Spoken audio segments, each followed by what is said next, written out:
started the live stream. Just 1 second. Okay. So that's Okay. okay. I hear. Okay, we're live. Okay, well, welcome everybody. We may still have a few people join us as we go, but I think we're going to get started in the next few minutes. So just a few housekeeping items before we begin. We're going to be live streaming this event on Facebook, and we have already started that live stream. So if you want to turn off your camera, you're welcome to do so if you don't feel comfortable with your face potentially being visible on Facebook. I would also like to begin with a land acknowledgement. So we'd like to acknowledge that we are gathering here today on the treaty territory of the Mississaugas of the Credit First Nations, and before them, the traditional territory of the Haudenosaunee, Huron, and Wendat. We also acknowledge the many First Nations, Métis, Inuit, and other global Indigenous people that now call Brampton their home. We are honored to live, work, and enjoy this land.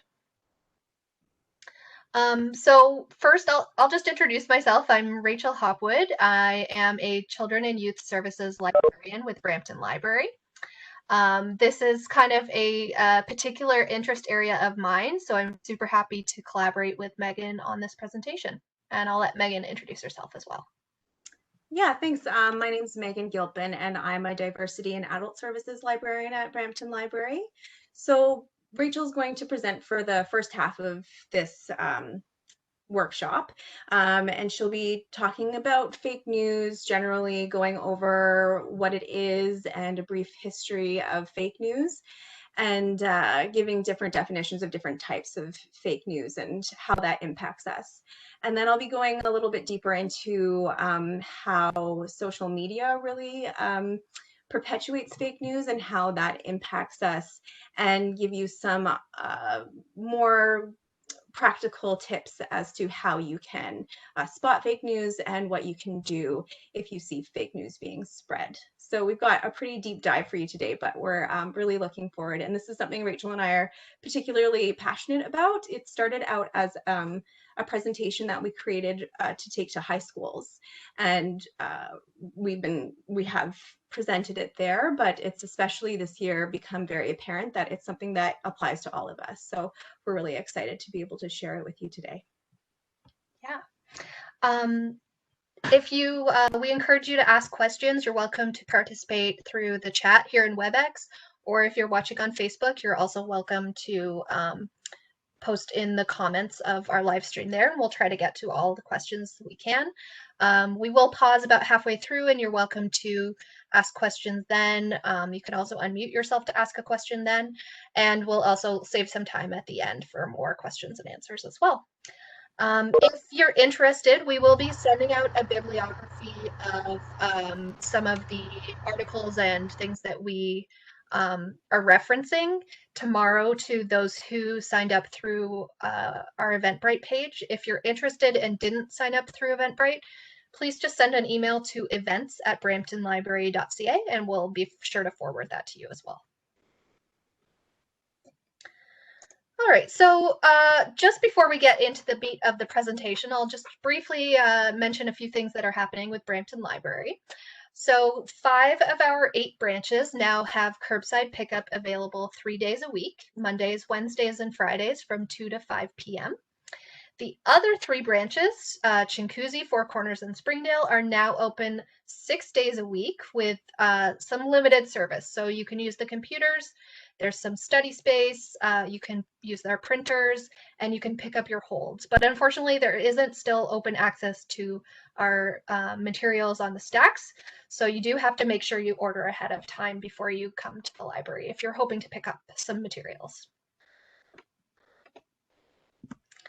And a few other virtual programs that you may be interested in coming up.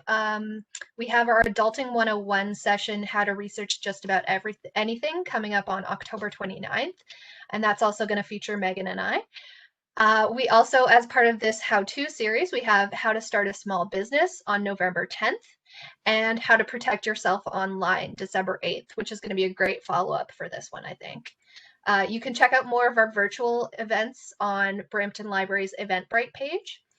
And Megan and I were just mentioning this, but in addition to all these virtual programs, Next week is Ontario Public Library Week, and to mark the occasion, we have teamed up with the City of Brampton and Scholastic Canada to share the book Say Something, which is by Canadian-born author Peter H. Reynolds.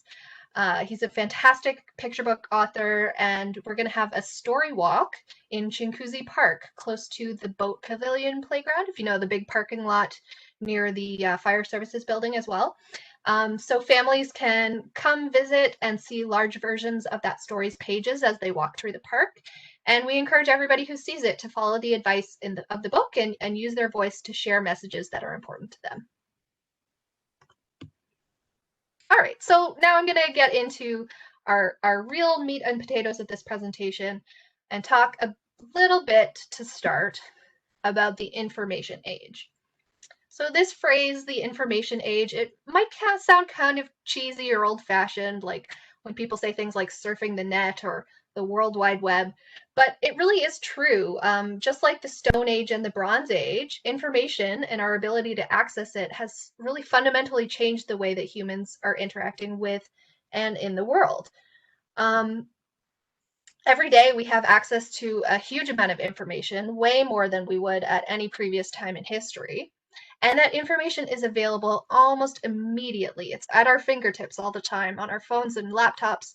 And that means there's a lot less time to verify and edit, research, and really reflect on that information as we're taking it in, making it a lot harder to sort through as well. And we want to, of course, we want to access this information. We want to know what's happening to our friends, our family, within our own community and in the wider world, but there's just so much out there. How do we find the balance?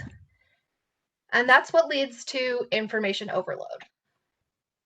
So there's probably about as many causes of information overload as there are pieces of information available to us. But the most common reasons behind modern information overload include these huge volumes of information constantly being created. You've probably heard the term big data before. So that's those little tiny pieces of data, but the vast amount of them is just so overwhelming. There's also a lot of pressure on media companies and on individuals to create and compete in information gathering and distribution. That leads to kind of a quantity over quality effect. And it's really simple to create, duplicate, and share information online.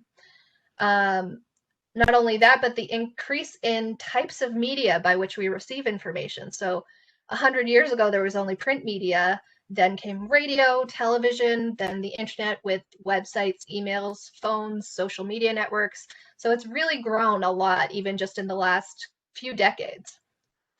There's also an increasing amount of historical data available to us. So we have access to more information about the past than we ever did before, through digitization of records and access to like primary source materials.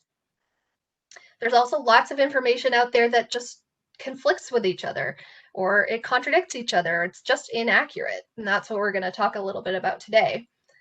And there's no simple way to really quickly process, compare, connect, and evaluate sources, because that's something that takes a lot of brain power and a lot of time to do. And there's not necessarily a clear structure in the information we're constantly receiving. So the result of the information overload is it's really hard for people to think critically about information while they're taking it in. And at the same time, there are private companies profiting from our attention by prioritizing their business over the quality and accuracy of the content they're producing or that's available on their service. So that's where fake news comes in. It's trying to blend in with all this information that's coming at us. So I thought we'd start here with some definitions. Fake news, misinformation, and disinformation. They're trying to take advantage of this information coming at us and using our divided attention and lack of time to appear like it's real information at a quick glance. So fake news, which is kind of what we're mostly going to be talking about today, is made up stuff. It's specifically created and manipulated to look like credible journalistic reports. It can spread really easily online to a large audience willing to believe the fictions and spread the word. And then there's misinformation. This is false information that's spread regardless of the intent to mislead. And then disinformation.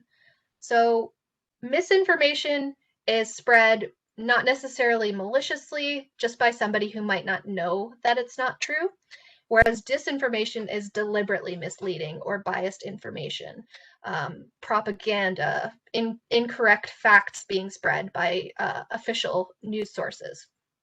That's a really big problem as well. All of this stuff is preying on our short attention spans, our lack of time, and our lack of reliable access to reputable news sources.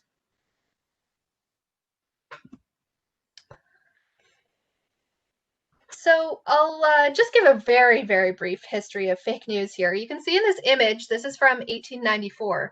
Fake news is not a new problem, even though it's top of mind in the last 4 years or so.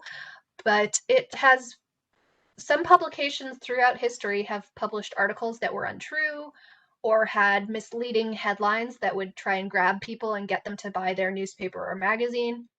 But it's true, our conception of fake news has changed and emerged as much more influential in the past few years. Over the 20th century, laws were put into place to require balanced reporting and fact-checking from print, so newspapers and magazines, and broadcast, radio and television news outlets in Canada, in the United States, and in a lot of other countries around the world.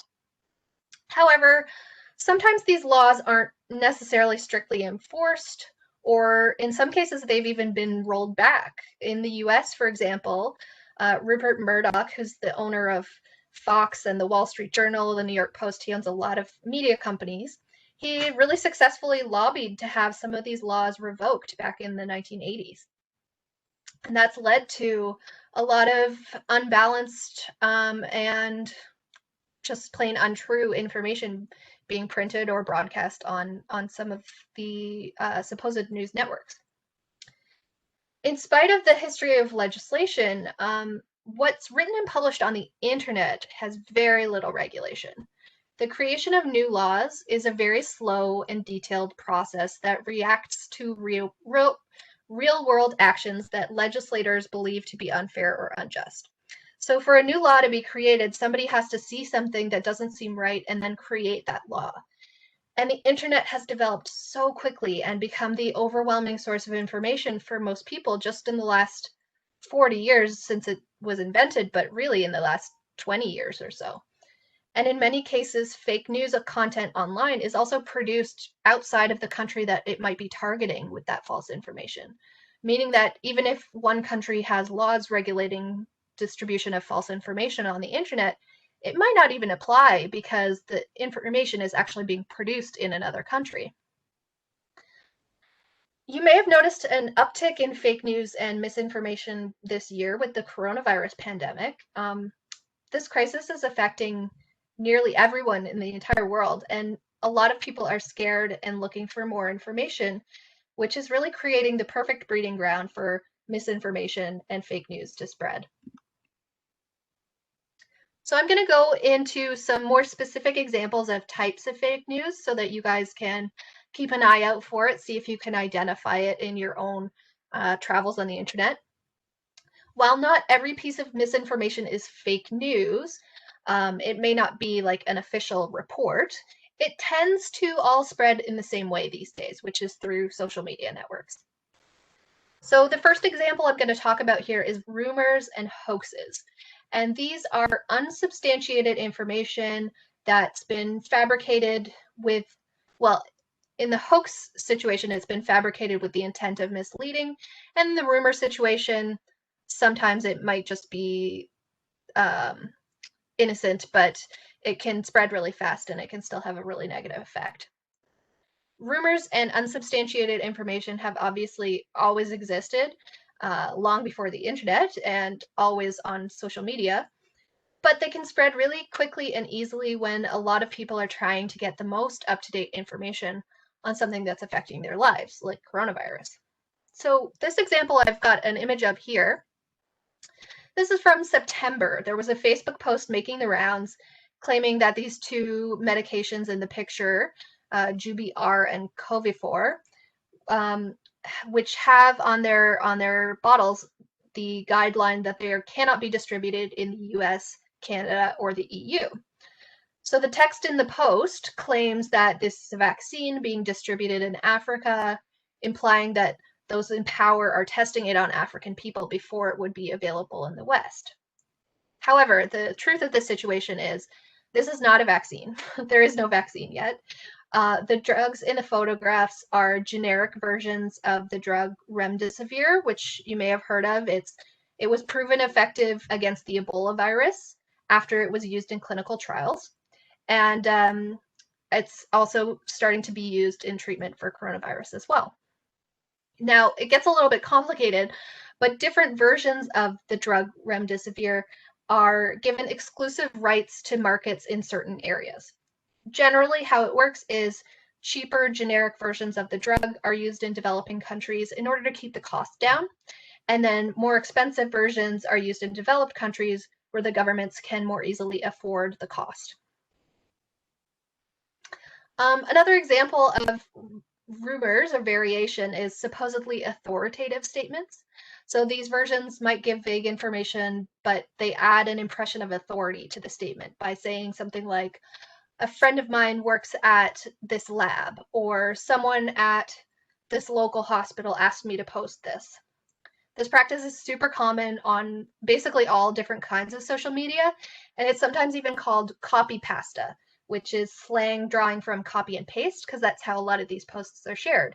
One person who may or may not even know somebody who works in that lab or hospital shares the post, but then somebody copies it, pastes it to their own page, then somebody copies that and pastes it to their own page, and it spreads like wildfire without anybody really knowing who the original source is. WhatsApp has a particularly bad track record for spreading misinformation like this because of how quickly people can forward stories with their contact list.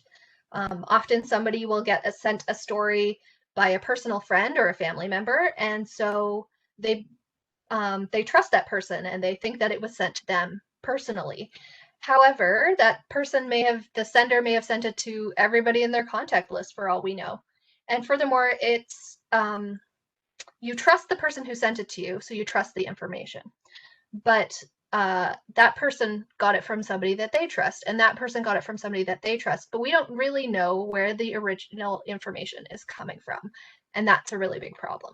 The cycle just ends up repeating, and information can spread out of control.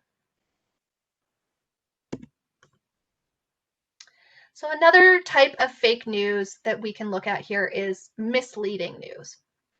Now, misleading news are news stories that report quotes, images, or statistics out of context. So this is a tricky one to identify because of that. Sometimes as well, a way that it can spread is with old stories that are re-reported with a new or misleading headline, or redistributing old stories through social media. Sometimes a story from years ago starts to spread. An innocuous example is, I remember a few years ago, there was a story going around that a celebrity had died, but that celebrity had died years previous to that. And the news was just spreading again, and people had kind of forgotten and were mourning all over again. So sometimes if you're scrolling through your feed, if you don't really click on the link, you just see the headline, you think the event has just happened, or you might think that a story from a very different local newspaper is from your community. So you think it's happening locally, but it's actually happening somewhere else entirely. The example we've got here on this page is, this was a story that went around in January, or yes, in January, several major mainstream publications, including the Daily Mail, ran this story saying, scientists warned a coronavirus outbreak could kill 65 million people 3 months before cases emerged in China. But the actual details show that in reality, this was a tabletop exercise done by the Johns Hopkins Center for Health Security, where they had experts on pandemics model a fictional coronavirus pandemic, which those who have done a lot of reading about coronavirus, we know this is not the first one. It's, in fact, SARS and other diseases were also coronaviruses. So they were testing preparedness and responses in the event that there could be a severe pandemic. It wasn't planned as any kind of prediction. It was really just a way to see could be done in a worst case scenario. So they were planning for a worst case scenario, which is where that 65 million number comes from. It was not any kind of prediction, but the way that it was reported was really misleading.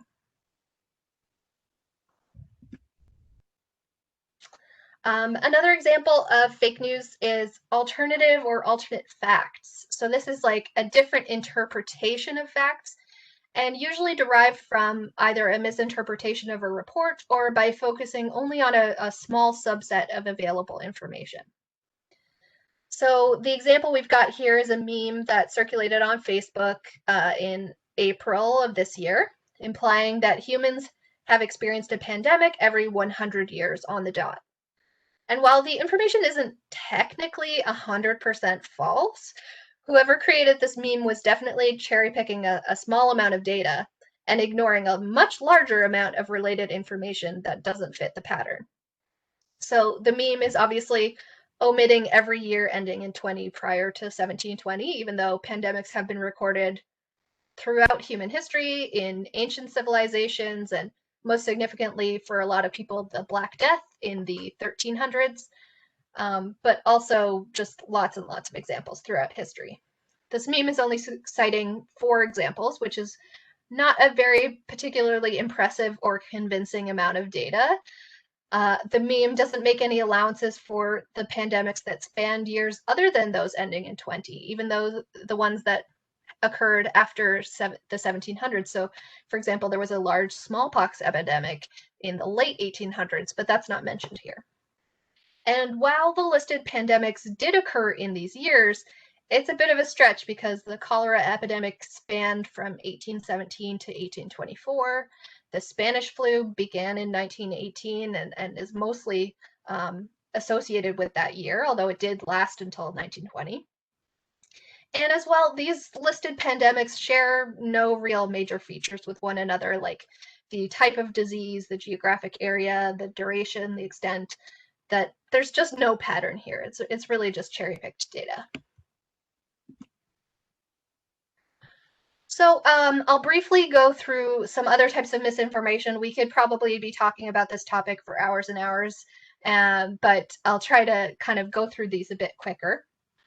So a really common type of misinformation and that you might see is scams. So this is a person or a group acting in bad faith by faking authority in order to gain financially or to gather personal data. The image in the slide here is from an example of a scam that occurred back in March. So a lot of people received text messages claiming to be from the Red Cross, indicating that they would be providing households with free face masks. And if people followed that link, they would either be asked to put in personal data or even more dangerously, credit card data, which could really cause a lot of damage. Then there's mimic sites. This is really a strange and less commonly used, but still sometimes used practice for fake news.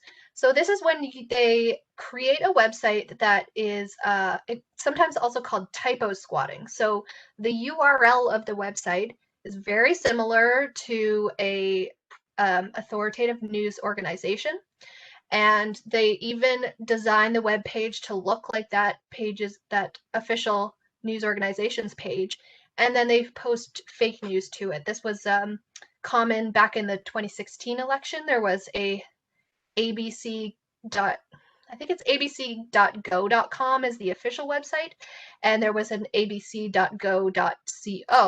website that faked the logo. It really tried to look like ABC's website, and it had a lot of dangerous fake news on it.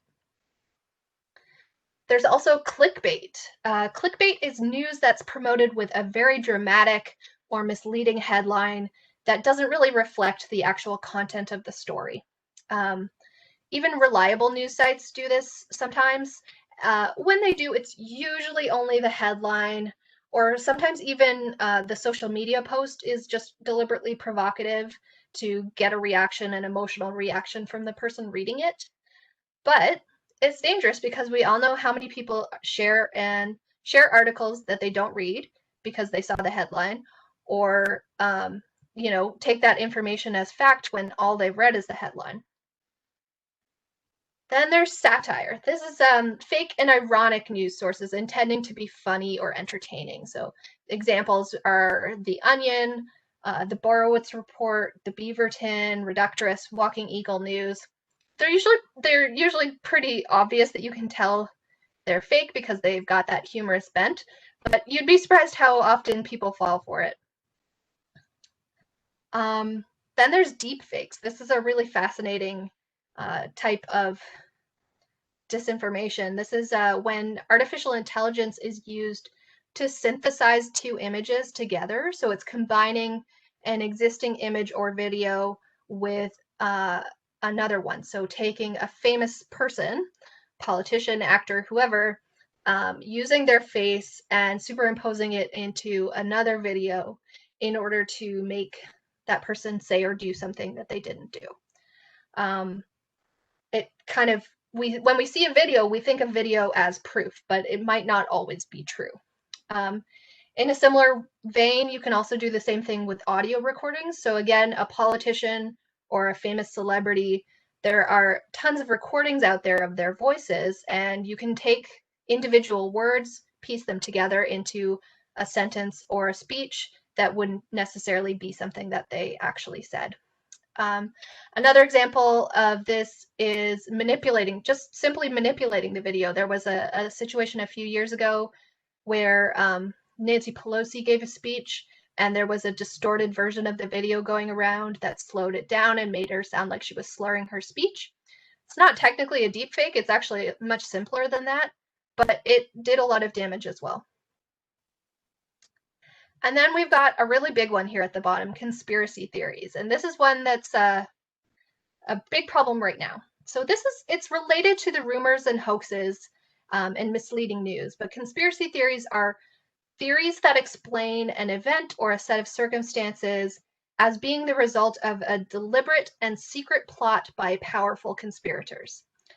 They usually present a simpler or very deliberate explanation for events that actually have a very complex truth.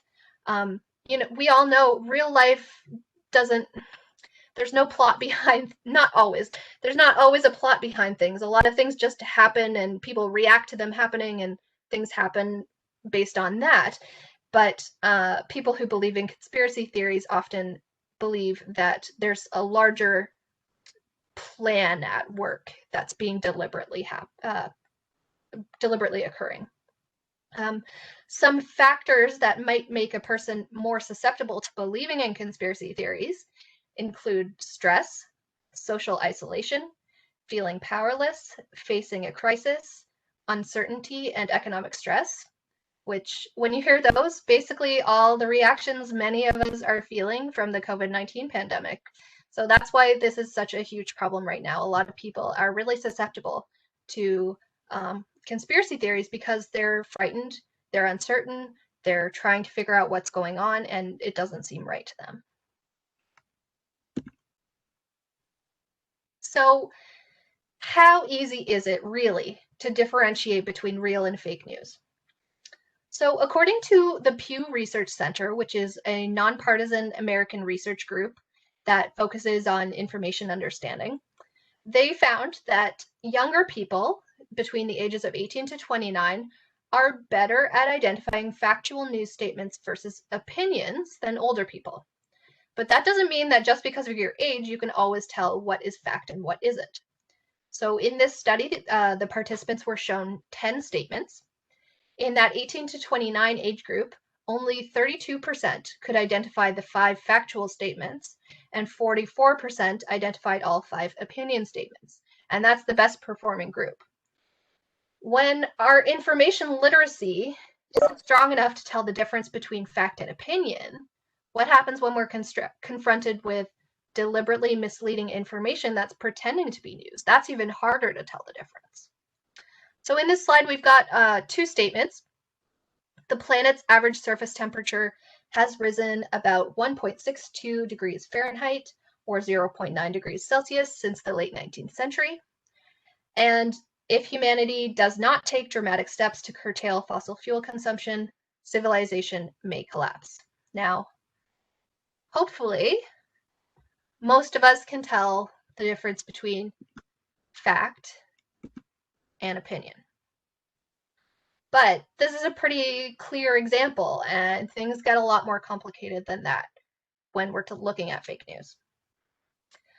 Before we continue, this is like a good spot to take a break. If anybody has any questions, please feel welcome to put those in the chat or unmute yourself and ask. We'll take a little breather. If anybody wants some time to write in the chat, there is one question that came through on Facebook Live, Rachel. And the question was, let me just open it up here. Thoughts on anti-vaccination campaigns, fake news? So I can sort of start to address this. I think that question is very broad, because when we're talking about fake news, as Rachel defined earlier, it's something that's deliberately been created, like a rumor that's been deliberately created. And certainly there has been fake news surrounding the anti-vaccination thoughts, I suppose you can say. I guess. Yeah.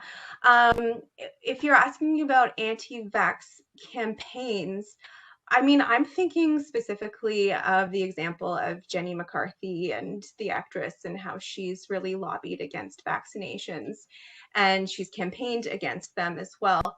And I almost want to circle back to this question, because in the second half of this presentation, we're going to be talking about the importance of expertise. And I think that's a good example in terms of that campaign anyway, of somebody who is not necessarily an expert, or who, well, she's not an expert in that field. And you know, how that can affect people. Did you have anything to add to that, Rachel? Yeah, I think like there's a lot of, even though there isn't a vaccine yet, there's definitely a lot of anti-vax kind of movement in the COVID-19. There's like there are a lot of conspiracy theories going around about COVID-19, and one of them, or some of them, are also related to vaccines, and you know, this idea that there's some sort of nefarious plan to control people through this vaccine or something like that. And so that kind of stuff falls more into the conspiracy theory realm, I guess. But also, like, a lot of this stuff is just spreading through those like copy pasta style social media posts. I think people hear from somebody they trust, whether that's Jenny McCarthy's biggest fan, or somebody who, a family member or a friend, has posted this. And so because they trust that person, and they don't know any of the scientists who are telling them something different, then they're going to trust that person's opinion a lot more as well. And I think also what's tricky about this is, I mean, I use Jenny McCarthy as an example, but she's an easy example of somebody who's not an expert talking about something that she's not an expert in.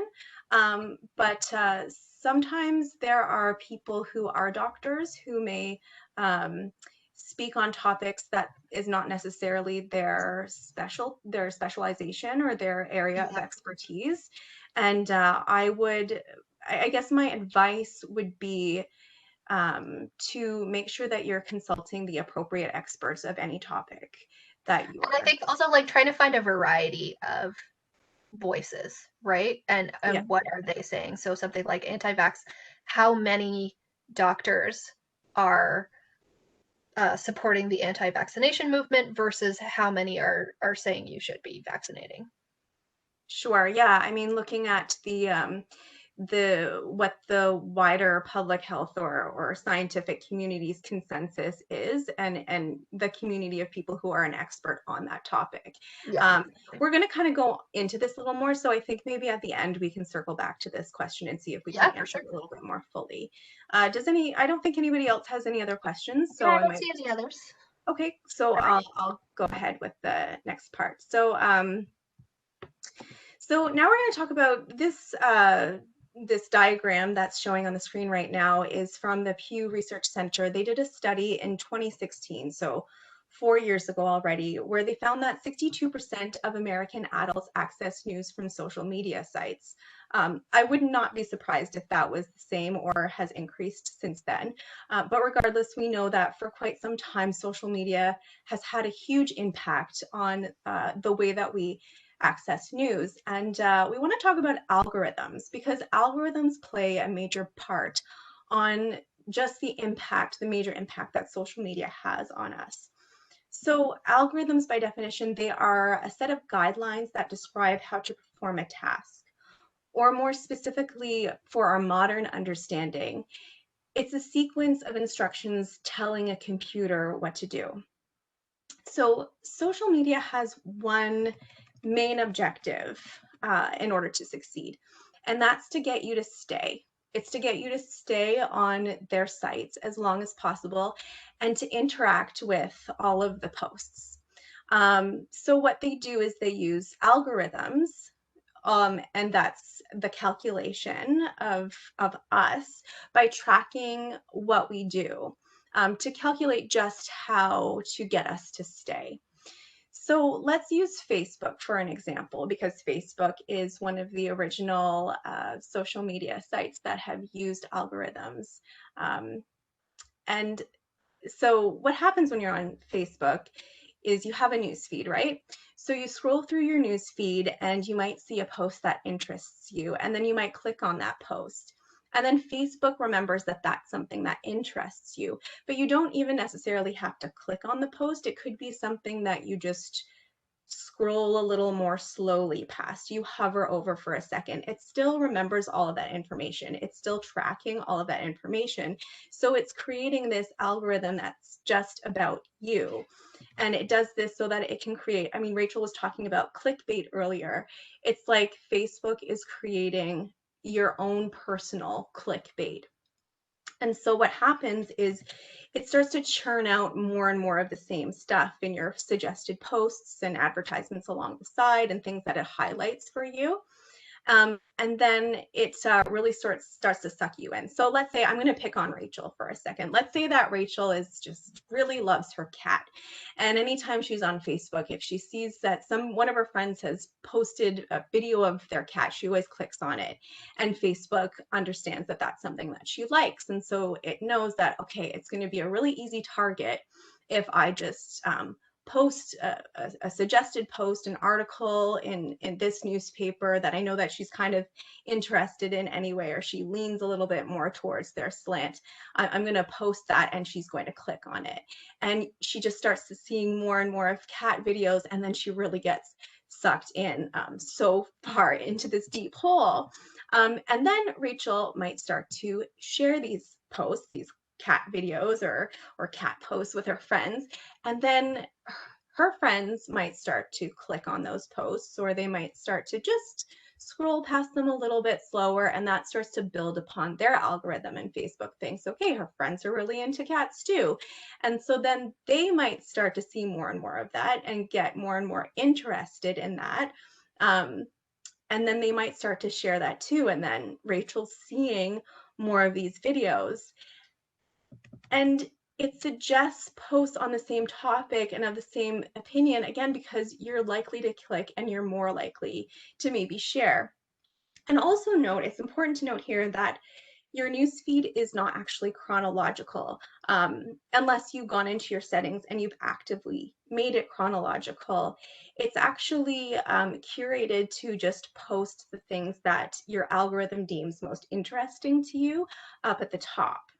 So what results here when you start to see all of the same things, and I mean, I know a cat video is very interesting, but it could be all sorts of different things in terms of political views or what have you, is it results in this sort of what I'm going to call an idea bubble. So this is where the same viewpoints start to get recycled back to you, and then that's all you see. And then this starts to validate your opinions, as facts. So Rachel might be thinking, well, of course everyone loves cats. Who could even like dogs, knowing everything that we know about how amazing cats are, And so that's when that line between opinion and fact, which Rachel was talking about in the last slide, that's when it becomes increasingly blurry. And when you start to think of your opinions as facts, that's when confirmation bias sets in. So confirmation bias is when you start to just subscribe to ideas or information that aligns with what you already believe. So you're biased towards information that is aligned with things that you've already interacted with, things that you're already interested in, things that, yeah, as I say, you already believe, and you start to cherry pick all of those things and discredit ideas and viewpoints that are outside of that idea bubble that you've created. And, I mean, cat videos and cat interests, that's very innocent, but it can get into much more insidious examples. And this is what sort of can lead people down conspiracy rabbit holes. Megan, we just had a question in the chat. Sorry to interrupt. Yeah, no, that's okay. I think it's a really valid point. Given the vast amount of information, isn't curated content provided by algorithms helpful? The library does this, for example, by grouping books of similar interest on shelves. I think that's definitely true. And like in this example of cats, it's one thing, but the algorithms also will push you towards more extreme examples of whatever it is you're looking for. Whether that's I'm interested in eating more vegetables and I start researching more vegetarian recipes and then it pushes me towards veganism or raw food movement or whatever, or I want to get started running, so I'm running 5Ks and then it pushes me towards 10Ks and marathons and ultra marathons. It's just always going more and more extreme, I think, is the biggest concern. Yeah, I mean, by definition, an algorithm, as we mentioned, is a computer trying to find a solution to a problem. But I think that what's kind of unsettling is that we're the problem, we're the product that they're trying to harvest. If you don't mind, I think I'll circle back to this again at the end, because sure. I'm going to touch on more points that I think can inform this question better. So I'm going to get into it very quickly. So why is Facebook doing all this? Well, the answer is to make money. So the library maybe is using algorithms. Well, the library uses data to see, what things that we can purchase, what books we can purchase for our patrons, for example, but we're not necessarily making money off of that. We're trying to serve a community so that our community can benefit. But what we want to ask is who's benefiting in terms of when we're interacting with information on social media. So they are a for-profit companies. They're trying to make money. It's really their bread and butter, because the more that you click and the more you help them get other people to click, and it doesn't really matter what it is that you're clicking, the more money they make.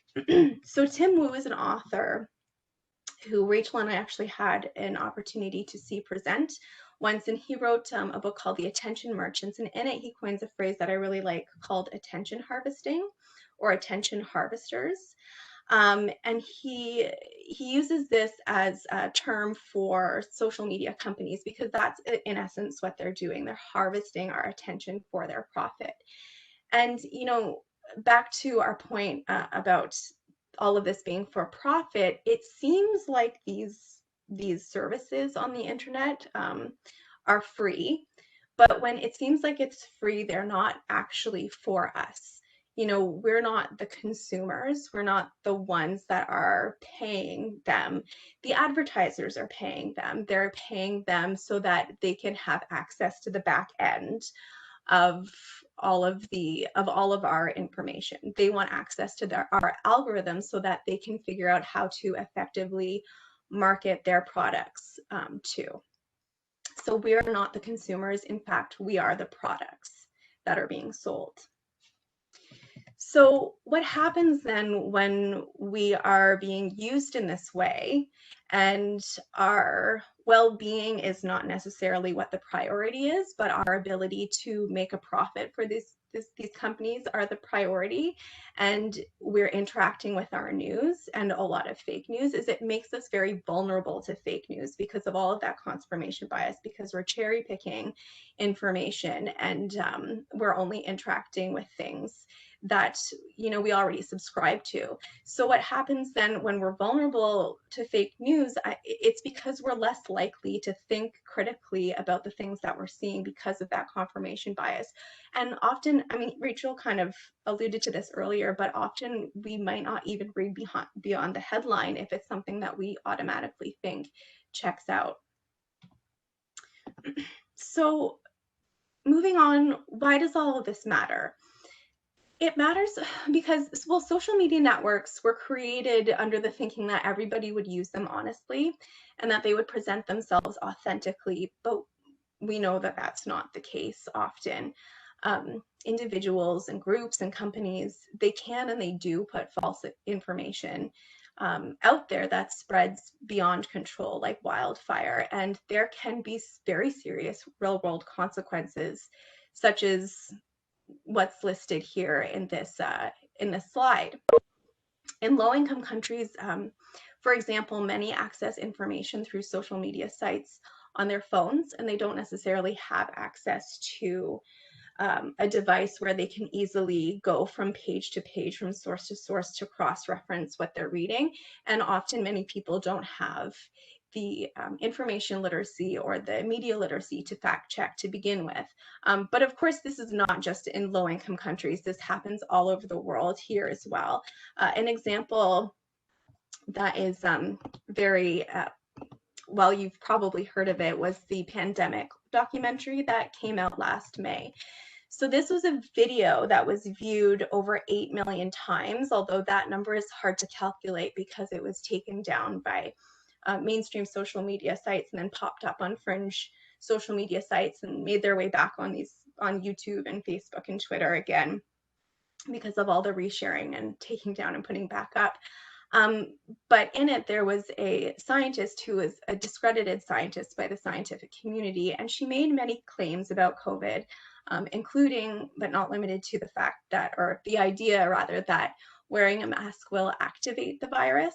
And this caused widespread misinformation about masks, among other false claims that the documentary made. And this really fooled millions of people because she spoke in such a convincing and authoritative tone. She seemed like an expert. And there was this high production value as well, or there seemed like there was a higher production value. And, it also really told a compelling story that people wanted to hear at a time when they were really confused and scared. So it really took advantage of that situation to go viral.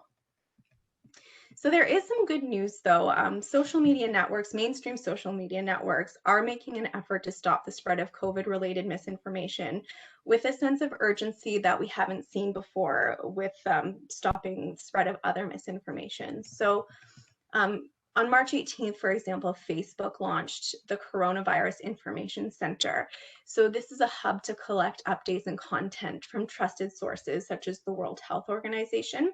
It gives users who subscribe to it notifications and updates about anything COVID related. And additionally, even for those who don't subscribe to the Information Center, posts are monitored by roughly 55 fact-checking organizations.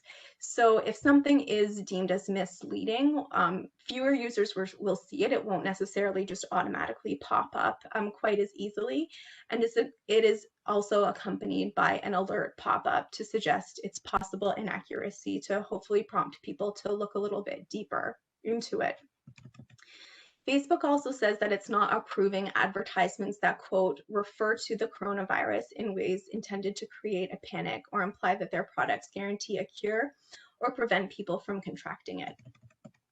So Rachel mentioned that WhatsApp has a particularly bad track record for spreading misinformation and fake news because it feels so personal when people receive messages on WhatsApp. Now, if something's been forwarded multiple times, there's a double arrow icon that appears in the forward, and that's to signify to the reader that it's not something that's actually come from a close contact, even if it starts with, you know, my cousin told me X, Y, and Z and asked me to forward it to you. And now also you can only forward this kind of content to one chat at a time versus sending it to the entire list of contacts at once, as you once were able to do. And the idea there is that adding that little bit of friction will cause people to, you know, just take that pause, or maybe they just won't bother to send it, to put that much work in sending it to so many people. And maybe at best, they might think more critically about what they're reading. WhatsApp also now employs fact checkers, but unfortunately, because they can't, well, depending on how you view it, just the fact of the matter is they can't really get into those messages. So the messages have to be flagged and sent to them before they can do anything about it. And Twitter usually uses artificial intelligence for its fact-checking efforts. Traditionally, generally, Facebook hasn't really done a lot to limit free speech. That's kind of been something that they've really valued, is to maintain themselves as a space where people can have free speech or freedom of expression. However, they have increased their efforts to curb misinformation about COVID and have added more human fact checkers as well.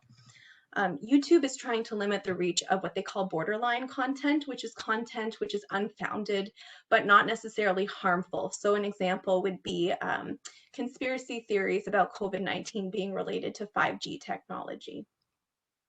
All searches for anything related to COVID also result in a notification at the top of the page guiding viewers to the government's official coronavirus website of that country, or a general Google search of trusted sources, confirmed statistics, and direct links to health organizations. So it's something. Pinterest is interesting because last year in 2019, they took a strong stance against misinformation regarding vaccines. So searching terms relating to anti-vax, for example, directs users to official sources like the World Health Organization, which is pretty unique for a mainstream social media site. They've drawn a similar hard line against misinformation regarding COVID. So searching for coronavirus now brings up messages as well as a grid made almost exclusively of informational graphics from reputable sources. Even searching things like coronavirus masks which would typically take people to the Pinterest DIY page, will turn up those results. So that's what they're doing. Okay, so now kind of maybe what some of you came here for.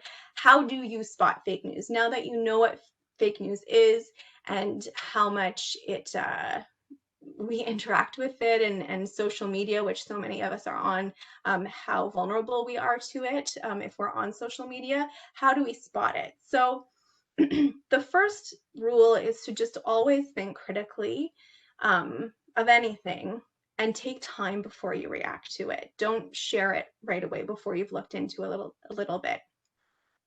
And when you're looking into a source, you can put it to the crack test, which is listed here. And we also like to encourage people to ask the 5 W's of any piece of media.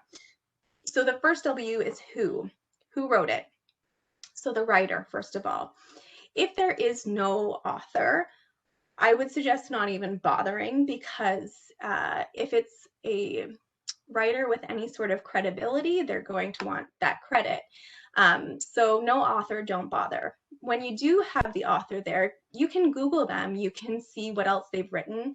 If they write with a certain maybe political slant, which is okay, but you also want to know that if that's their style, or if that's the way that they write or the way that they think, you kind of want to know who you're reading. And what are their qualifications? So yes, what are the writer's qualifications, but also what are the qualifications of the people being quoted?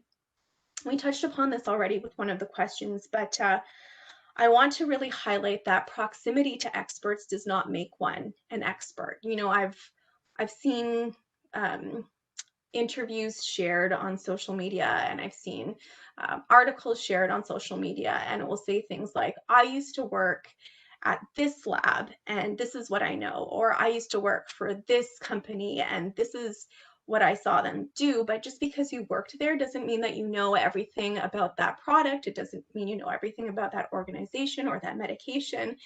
And an example I can give is that I used to work in a pizza place and I made a lot of pizzas all day long. But if somebody wanted advice on how to start their own pizza business, don't come to me. I don't know the first thing about opening a pizza restaurant. I don't know how to make the perfect dough from scratch. I don't know how to start your own business at all. You should go to the Brampton Entrepreneur Center or talk to somebody, a small business owner in Brampton who started their own pizza organization or pizza company for that type of information. But just because I worked at one doesn't mean that I'm an expert in that at all. So getting back to the who, also the organization. So you might want to know who the organization is that's published this information. There should be an about section either on the top or on the bottom of the page, and that can give you a lot of information. So that can give you information about the organization's purpose. You can look up their mission statement. You can look up their standards of publication. You know, if they employ an authoritative team of journalists, if they employ fact checkers. And you can also see, you know, you might not notice if there is a motivation behind the organization when you first read an article, but you could see that they could be a political organization or a religious organization, and they do have a certain bias with the things that they report, and that might be in line with what you are looking for. But if you are looking for something that is more bipartisan and more neutral, then you should know that that's maybe not what you're getting from an organization like that that's publishing that article. And also another helpful tip sometimes is, are there any glaring spelling or grammatical mistakes? Of course, sometimes a spelling or grammar error will come through in a reputable news organization, but if there are a lot of them, if it's an organization that has a rigorous editing process, there shouldn't be a lot of mistakes, so that should be a good tell. But that said, sometimes fake news can also be really well written or really well spoken, and you can be fooled by the snake oil salesman. So don't let that be your only tell, but if you do see a lot of that, then that should be a tell that it could be most likely not reliable. So then what? What is the purpose of the article? So is the purpose of the article to inform you, or is it to evoke an emotional response? So I mean, you could be reading an opinion piece in a newspaper in a reputable news organization, and that's fine. But again, that's why you want to know the difference between opinion and fact, because it's important to know what you're reading, if it's an opinion or if it's something that's just to inform you. And a way that you can kind of tell is, in the article, are there multiple viewpoints portrayed? If they're not, then it's probably something meant to sway your opinion. And if there are, then it's probably more likely something that's meant to inform. When? So when was the article published? Rachel talked about this a little bit earlier about how sometimes outdated information can go viral again, or it can still continue to get recycled through social media. So it's important to check the date of what you are reading. And that's because it might not have up-to-date information, especially when it comes to public health information, especially when it comes to COVID, which is something that's changing all the time. It could need to be updated, or it could have posted inaccurate information. And even if it was a reputable news organization, maybe they posted a correction. But the thing is that when information goes viral and then a correction is published after the fact, the correction almost never gets the same amount of attention as the original post that went viral. So it's really hard to backtrack. And then where are you getting this information from? Rachel already talked about mimic websites and scam sites. So you really want to pay attention to that URL and make sure that you are getting something from the site that you think you're getting it from. And also we were talking already about social media so much at length. If it's something that you've gotten from social media, if it's just a picture or somebody's status that's been shared, be wary of it, just scrutinize it a little more. And likewise with blogs or personal websites. So there's lots of blogs and personal websites out there, and they can be great. I follow some parenting blogs. There's lots of cooking blogs out there. But one thing to know is that anybody can write a blog and can register for their own personal website. So it's not necessarily somebody who's an expert just because they've written it on the internet. And then, did you find it in news media? So as Rachel mentioned, news organizations, at least in Canada, must adhere to strict policies and standards. But again, it could be an opinion piece, and that's important to distinguish. And also know that whether or not the news organization has some sort of political stance or slant, because often today, especially many news organizations do. And again, it's okay to read those articles, just as it's okay to read a blog or a personal website. And they may very well be quoting experts in their articles, but it is important to know if you're reading something that has that leans one way or another. And finally, we've listed some fact-checking websites here. So if you come across a piece of information that you're really not sure about, such as does COVID-19, is it related to 5G technology? You could put something like that in one of these fact-checking websites, and it should, if it is something that's come up already, they have a lot of information in there, and it should have an answer for you. Factscan.ca is a Canadian fact-checking site that you can use, and others on here like Snopes.com, factcheck.org, politifact.com, they're all American websites, and they may not have information about Canadian news. And you can also look for journalists who specifically and vocally fact check. A couple of examples are Daniel Dale, who's formerly from the Toronto Star and now CNN, or Jane Levitniko. I think I'm pronouncing her name okay. I always seem to butcher it, but she's from BuzzFeed. So maybe, Rachel, if you wouldn't mind just putting those names in the chat, in case anybody's interested in following them. Okay, so what can I do when I spot fake news? This, I kind of think, is the trickiest part of the whole presentation today, what you should do. So according to a 2017 study by researchers from NYU and Stanford, more than 40% of visits to 65 fake news sites came from social media, compared to around 10% of visits to 690 top US news sites. So what this tells us is that social media spreads fake news way more than it does legitimate news. And knowing what we know about how social media sort of grooms us to click on these things, that's really scary. So I know that when I see fake news being spread on social media, I do feel a moral obligation often to say something about it. And I can understand if you do too. So if you see fake news being shared by a friend or a family member and you want to approach it, how should you do it? It's tricky because there's so many emotions and pride that are tied into all of this. Our social media profiles, I guess, are things that we curate as representations of ourselves. So much of our identity is wrapped up in the things that we choose to share. So if somebody then calls us out for being inaccurate or make us feel bad for the things that we choose to display, it can make us feel really embarrassed, and it can make some people become defensive as well. So you kind of do want to be a little bit careful with how you approach this. So decide how to address them. Do you want to make a public comment or a private message?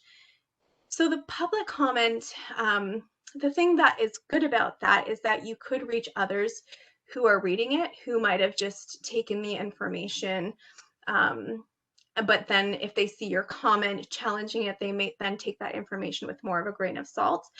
But then, as I say, the person could be offended. You could be portrayed as patronizing or rude, and I can understand if that's something that you care about. And the sharer could also delete your comment, and then you've gotten nowhere. The thing I like about sending a private message is that it gives the sharer a chance to correct themselves if there's somebody that is open to feedback. But then, of course, nothing could come out of it, and then potentially you've lost that chance to help others see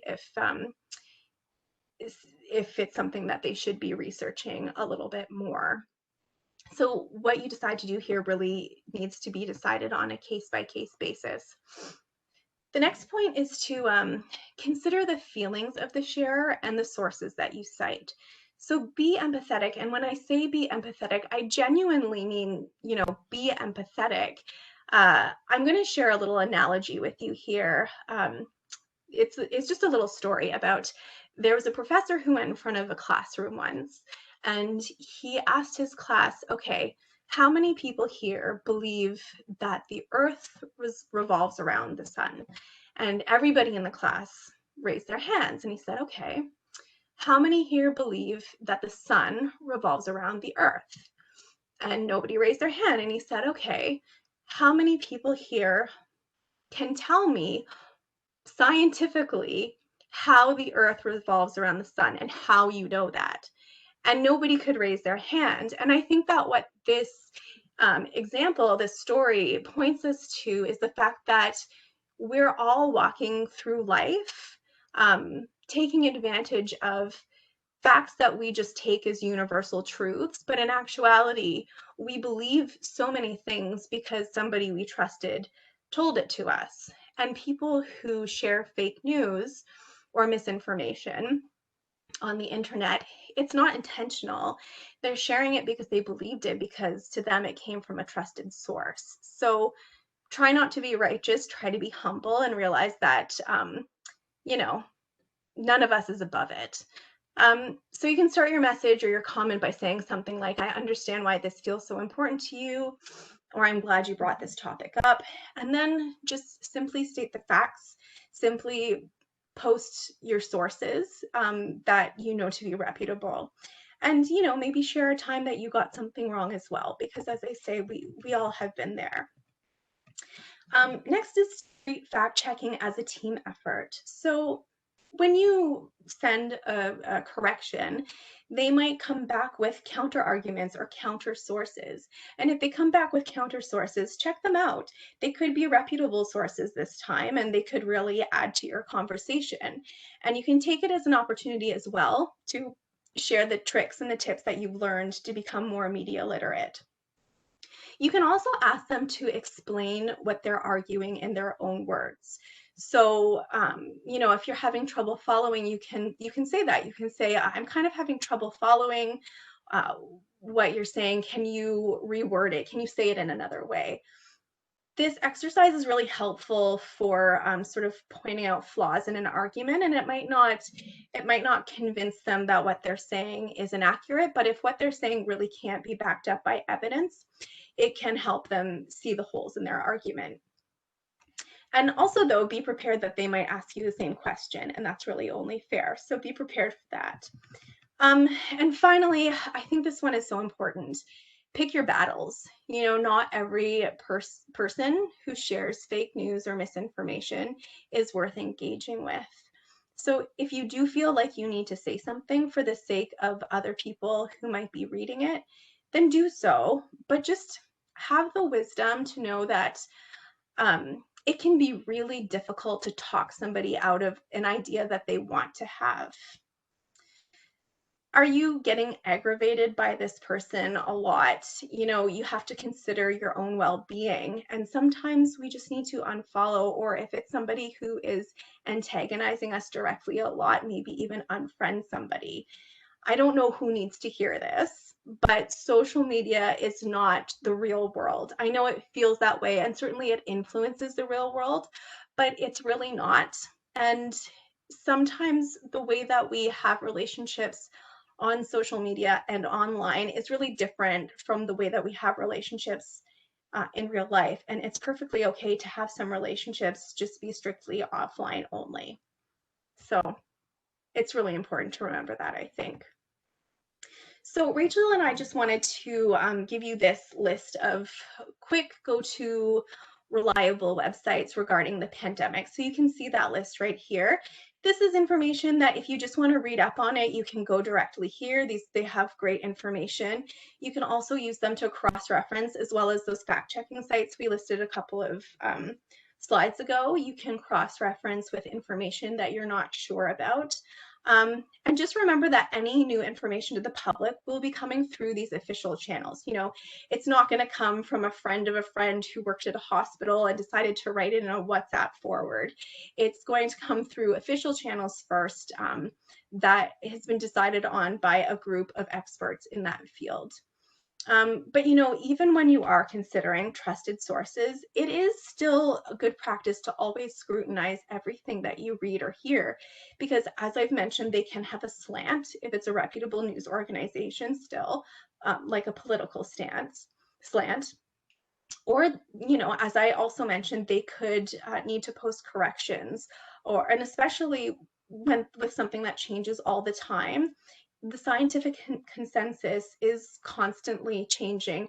And I know that that can be really frustrating when what you read was the best practice a couple of weeks ago has suddenly changed. You know, an example could be mask wearing or using ibuprofen.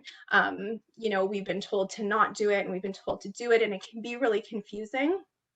But that doesn't mean that the scientific community doesn't know what they're doing. This is actually the scientific community doing a good job to not be pig-headed and not be stuck in the information that they got previously. It's important for science to be open-minded. It's important, especially with something that's so new like this, that they're learning about all the time.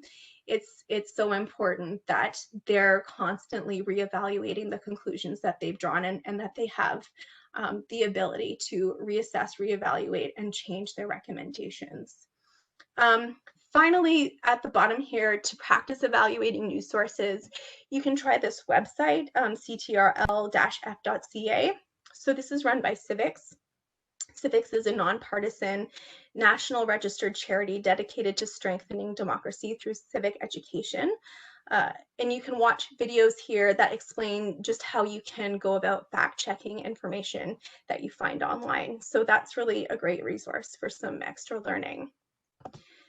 So finally, to end on a positive note, Rachel and I both want to express that we're not anti-social media. I know it might seem like we are against it, but we're really not. And in fact, I think that this pandemic has shown a really positive side to social media.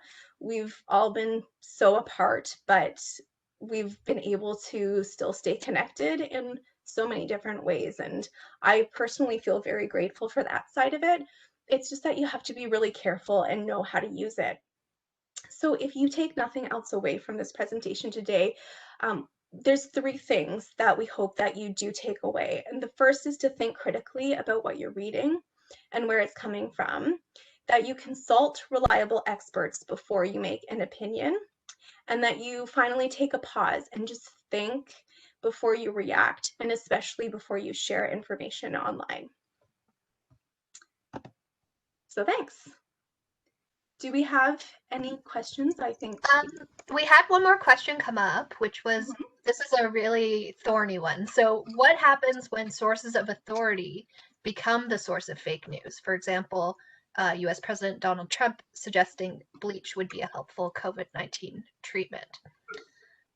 This is definitely the most dangerous type of misinformation is when it's coming from an authoritative source. It's alarming, and it's very difficult to combat because it's coming from that place of authority. That's something we, as the library, as like a nonpartisan,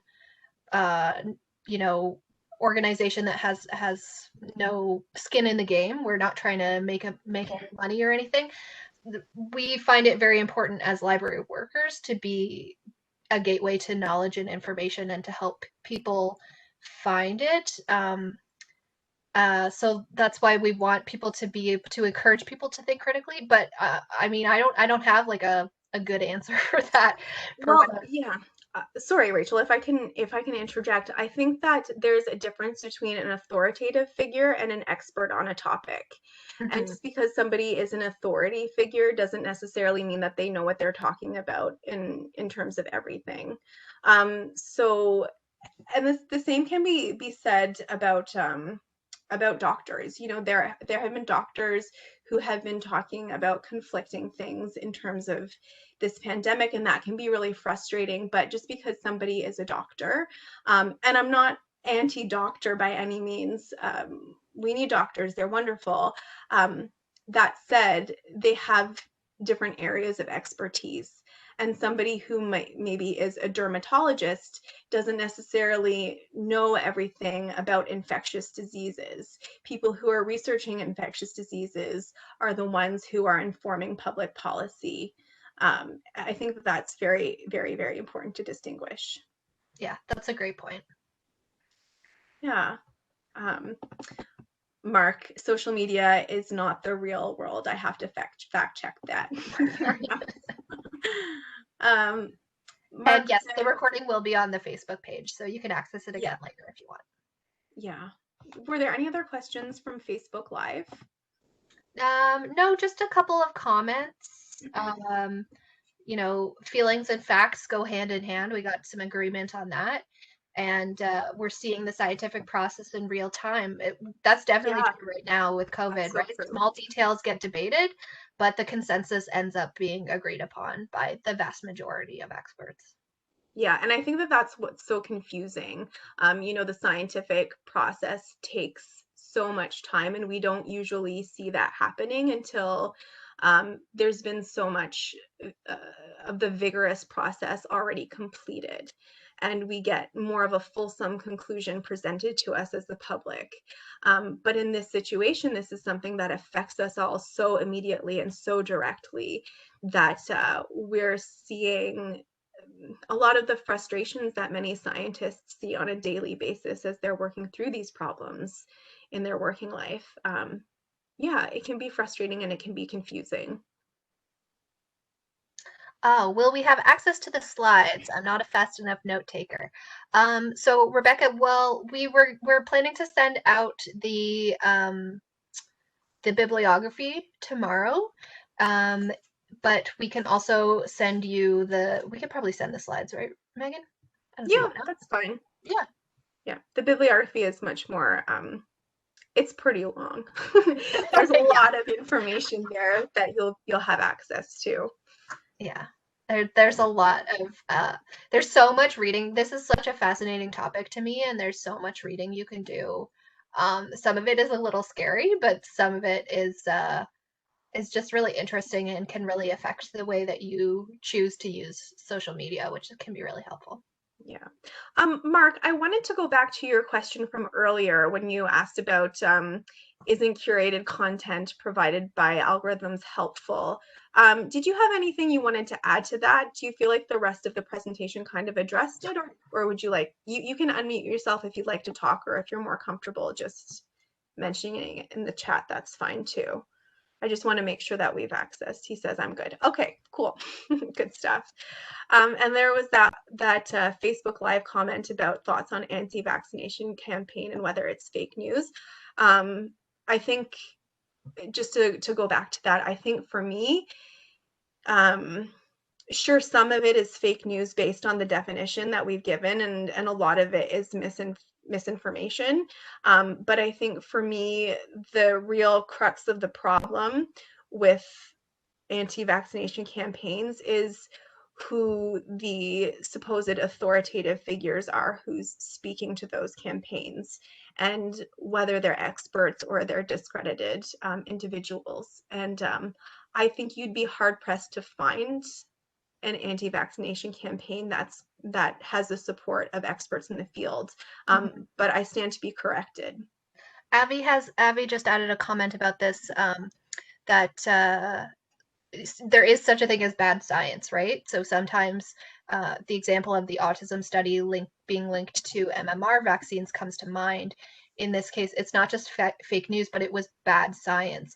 So from what I understand, that study has been pretty widely discredited, but is still the primary source of information for a lot of the anti-vax movement, which goes back to that problem where if something goes viral, the correction of the fact checking doesn't have the same reach. It's like a tiny fraction of the reach that the original story will have, which is hard. And navigating bad science as regular citizens, not scientists, is extra hard because we don't really have the background knowledge we need to be able to differentiate between a bad scientific study and a good one. It's really quite difficult. I think that as a librarian, what I would suggest to anybody who's asking me that question, how do I differentiate between bad science versus good science? I would suggest going through official channels to see what the overall consensus of the scientific community is. So, your national public health channels, your regional public health channels, they'll all have the most up-to-date information for you. Yeah. And also talk to your doctor, your individual doctor, right? Like if you have a family doctor and this is something you're concerned about, talk it through with somebody who is on the ground and can help walk you through it. Mm-hmm. Yeah, and there's also lots of bipartisan research organizations. We really mentioned a lot the Pew Information Resource Center. That's a really great organization that just lays out the facts for people. So there are good resources out there for people to try to navigate all of that. Mm-hmm. Yeah. Are there any other questions? All right. Well, I'm just going to take a little peek at Facebook Live to make sure there's nothing else there. I don't see anything else at the moment, but yeah, have a quick look. Nope, I don't see anything. All right. All right. Well, thank you so much to everybody for joining us. This was great. I'm glad we had so much discussion and questions coming through. It was a really excellent chance to get to talk about this. Yeah. Thank you, everybody.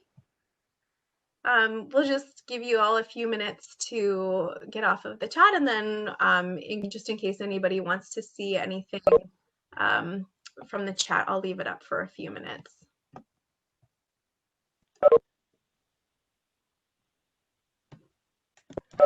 Megan, do you want to stop the Facebook Live as well? Yes, I will. Thank you.